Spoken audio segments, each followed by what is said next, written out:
Justice has finally come for a precious metals dealer who probably did one of the most egregious crimes that you could ever think of in this industry. We'll talk about it as we explore.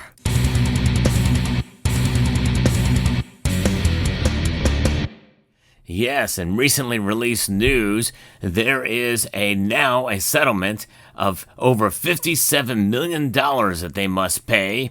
According to the Securities and Exchange Commission, Safeguard Metals and its owner were ordered to pay almost $57.4 million to the Securities and Exchange Commission, which wraps up a lawsuit claiming they swindled about 450 elderly investors out of roughly $67 million for gold and silver at severe markups. And it's really not even so much about the markups. I think there's a lot more to it than just that. But it just goes to show you that not everybody in this industry is a fair broker. But nonetheless, one thing is for sure, I believe in trust with a dealer, and you got to gain that. And there's a lot of good precious metal dealers out there. There's no question about it. This is a rare exception, and obviously profit is a motivation, but there's nothing wrong with that. But when you take and you target the elderly, and I think that's a completely different matter here.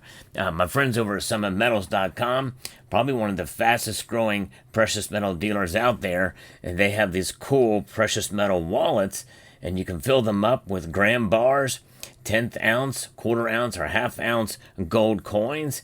Really cool way in order to track your purchases and store them in such a way that's easy to carry around and you won't lose your small coins or bars.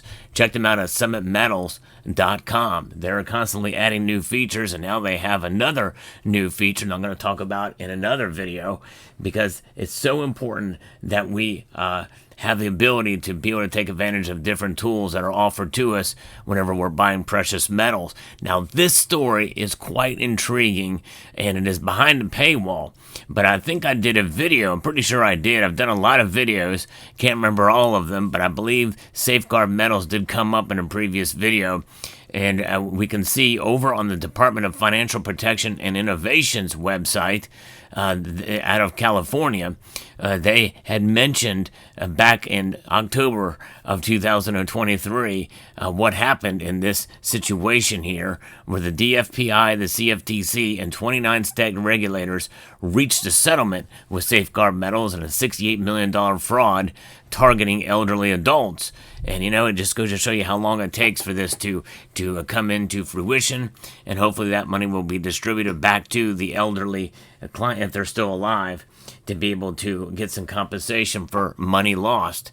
The California Department of Financial Protection and Innovation announced that in partnership with the U.S. Commodity Futures Trading Commission and 29 other state regulators, the parties have reached a settlement with precious metal dealer Safeguard Metals and Jeffrey Akon in a federal lawsuit filed in February of 2022 in the United States District Court for the Central District of California.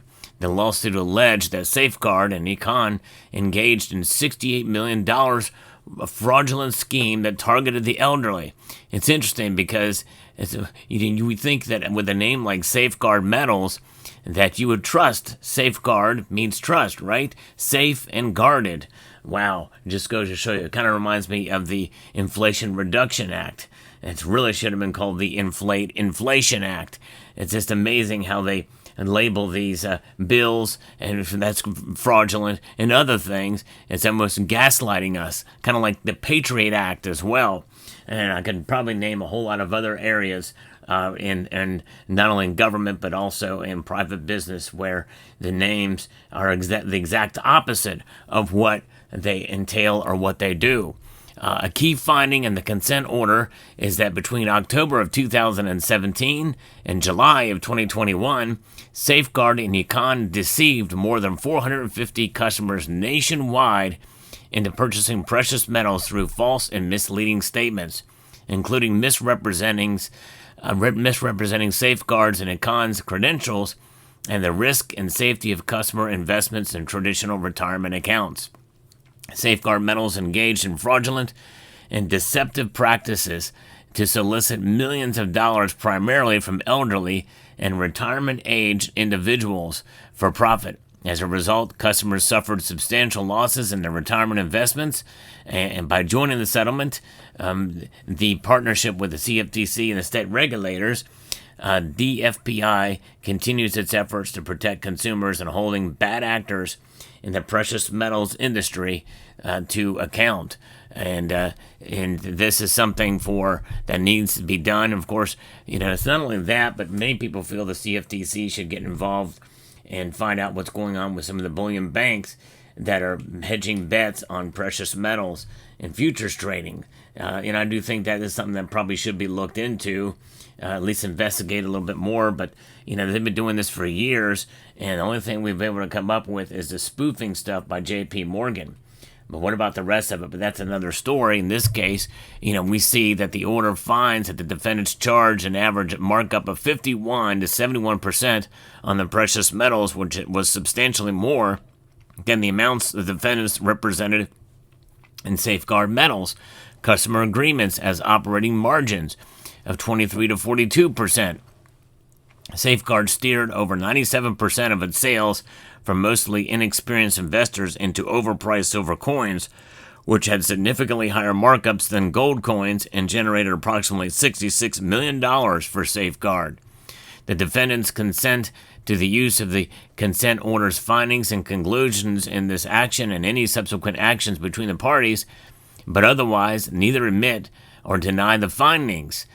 You think about it is, let's say that I have a silver coin and I overhype it. This silver coin here, is a bullion coin, but I say, this is one of the earliest years of the Krugerrand, and it sells for just a couple dollars over spot, but I hype it as being, some rare thing, or, it's because it's one of the early years, so it's got to be worth a whole lot more than that. Of course, people can just do a simple Google search and find out, or eBay or other places, to see what they have been selling for, and you can know. But a lot of the elderly don't know about some of those tools to be able to see, and probably don't know that there's other places like even just the common Red Book or World Coin Values to find out the value of certain pieces out there. So they're kind of left, vulnerable because they don't do their due diligence. Of course, we know, and that's one thing I constantly talk about on this channel, is that we need to be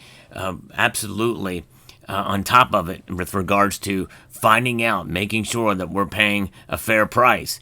And yes, there are going to be times where I'm going to pay a little bit more for certain products, especially if they're exclusives from one bullion dealer to the next, or a U.S. Mint product, let's say, a proof coin that could have, a $900 markup to it. It's crazy.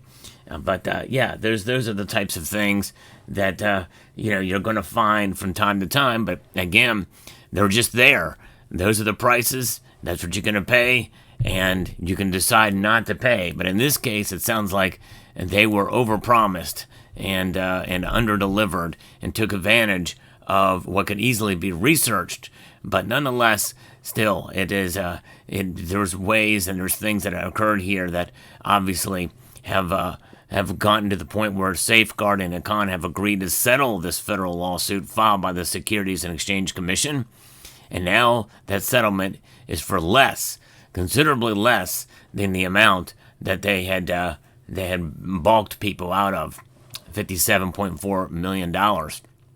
So, a very interesting story that comes to this conclusion of where it is. And the thing is always be careful. Always do your due diligence. Know what you're spending your money on. Know what you're buying. Understand what the premiums are. Understand the difference between a bullion coin and a collector coin of both gold and silver and any other metal. And it's really the bottom line. And really, no matter what your age is, I think that it is up to us to be good stewards and to beware of what is out there, and beware that people will try to talk you into certain things. And I've had it happen to me plenty of times, especially with regards to even some precious metals. I've gotten some calls from legitimate companies that are overselling certain products and services. And just know and understand that some of it may skirt the line between what's known as ethical or moral, but not illegal in terms of their tactics. So be careful about that. And that's called shilling, and you want to stay as far away from that as possible. It's up to us to do our own research and have an understanding of what we're buying. So there you have it. But there's justice that has come. Hopefully that all this money goes back to the elderly who were scandals, who were taken advantage of, who were victims of this. And hopefully they also have learned a lesson as well, and before they spend money on any other precious metal products. Let me know what your thoughts are down in the comment section below. I like to bring you the latest news and analysis in the world of precious metals. If you enjoy what I do here, I hope you would consider sharing this video with others on other social media platforms, trying to get the word out there. This channel is being suppressed right now, especially over the last couple weeks and months. So I appreciate if you could share the video, and appreciate you taking the time to watch the other videos that I posted recently. And with that, I'd like to extend a multitude of gratitude to each and every one of you for taking the time to watch, and encourage you to please rate, share, comment, and subscribe.